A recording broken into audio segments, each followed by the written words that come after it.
of our conversation has been on these cultural aspects.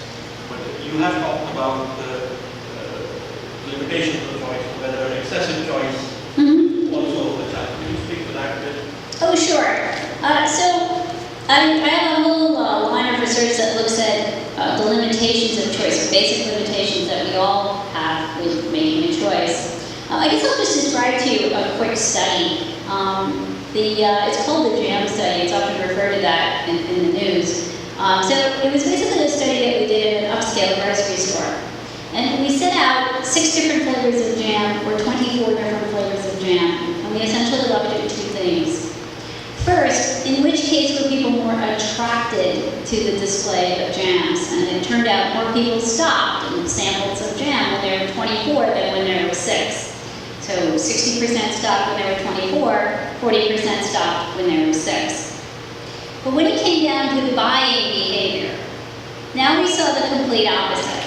Of the people who stopped when they were 24, only 3% of them actually bought a jar of jam. Of the people who stopped when they were 6, 30% of them actually bought a jar of jam.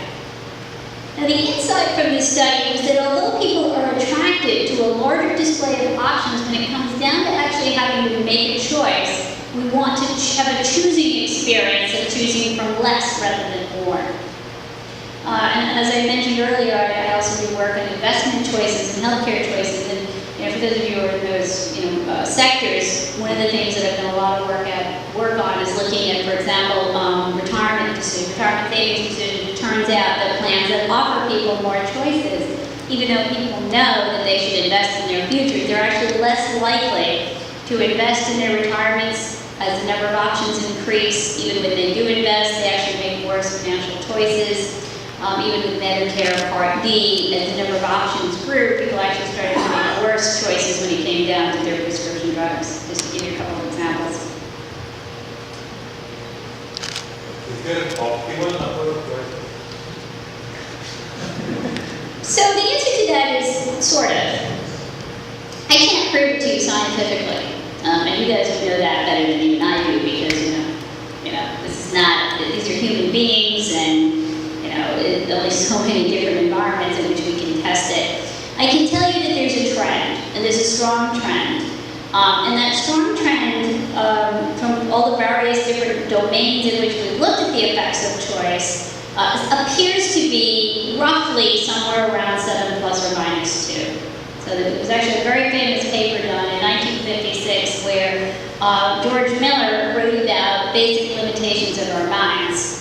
And that he pointed out that if I asked you to rank order from best to worst, a whole bunch of things, whether they be on smell or taste or appearance, beyond about 7 we get confused and start confusing ourselves and thinking what we liked we actually like less, and vice versa.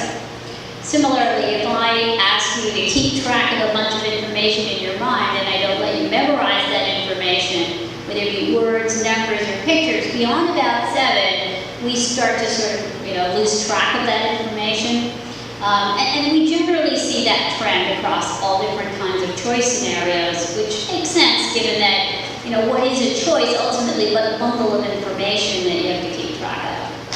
So in general, unless you're really working hard at learning those choices, it appears to be about, let's say 7 plus or minus 2, but that's a rough estimate. You can handle a little bit more than 10 if you're talking about ice cream, and a little closer to 5 when you're talking about really complicated choices like investment choices.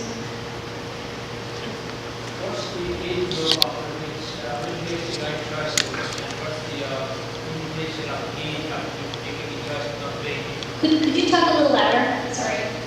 Is there any optimum age group where making choices is most practical, and there is an age where after taking a choice not difficult? Is there an optimal age, you said? Yes. Oh, okay. So clearly when we're younger, our capacity to sort of keep track of more choices is higher. That is absolutely true. You're probably noticing that with your kids, right? They pick up technology a lot faster. They seem to be able to, pay attention seemingly to a lot more things at the same time, but overall their focus and their ability to understand what they want is lower. What happens to us with age is that our cognitive capabilities get slower in the sense that it becomes harder for us to keep track of new information and code. But our ability to synthesize information actually gets better. So we're actually much better at knowing what we want. We're much better at, making higher level decisions with age. So, in general, for, tasks that are more about synthesizing, we actually get better with that up until roughly about 65, 70. In general, if you keep your mind active, you can actually keep going. But if you want to be learning lots of new things, you got to practice on that. We'll take one last question. Choices, we are always faced with making choices. Yes. It's an excellent presentation. Have you done any research on the changes? Because choices have consequences, choices have possibilities. As we go on making choices, one of the arguments is that you have to be persistent in what you believe in, irrespective of, you might suddenly realize you make the wrong choice. How often do you backtrack? And how often do you make changes in the choices you make? Yeah, so that's a great question, and there's a lot of pieces to that, right? In general, so one question is, what are the choices that we regret? Research shows that we're more likely to regret the things that we didn't do than the things that we did do. In general, we're not very good at changing away from status quo. Like what you're talking about, how likely are we to change when we see something going badly for us? Well, on balance, we are biased towards status quo. And that can lead to some pretty bad things when you stick to the status quo, when it doesn't make sense to stick to the status quo. But also keep in mind that we're probably overall better off being a little more biased towards status quo than towards constantly changing, because we're actually not that great, particularly as we get older, to constantly adapting.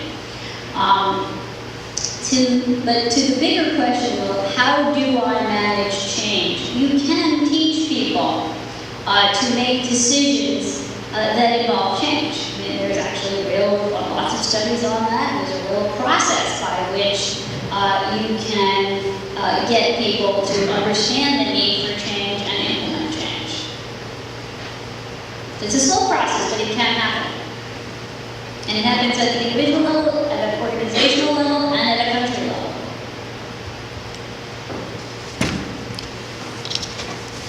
Thank you for presenting. Thank you.